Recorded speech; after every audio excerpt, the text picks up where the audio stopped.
Saudara, rumah warga di Desa Kranggan, Kecamatan Geger, Kabupaten Madiun diterjang angin kencang saat terjadi hujan deras.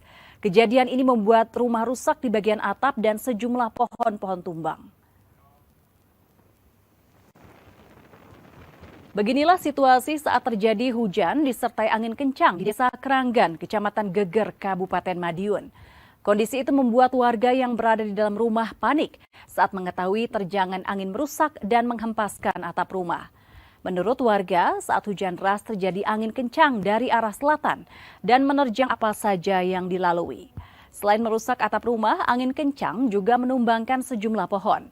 Setelah hujan disertai angin kencang mereda, warga terdampak berupaya memperbaiki atap rumahnya masing-masing.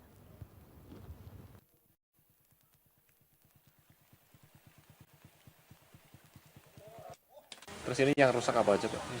Rata-rata di lingkungan sini? Ya, genteng itu biasanya morak-marik gitu.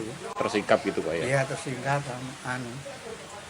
terbang. Terbang ya, Pak ya? Iya, Kalau di sini banyak, Pak, yang banyak. rusak? Sebelah sana ya ada asbes itu. Ya, Ada puluhan, Pak, lingkungan sini? rumah Daerah sini Kranggan? ada. Tapi rata-rata terdampak, Pak, ini, Pak?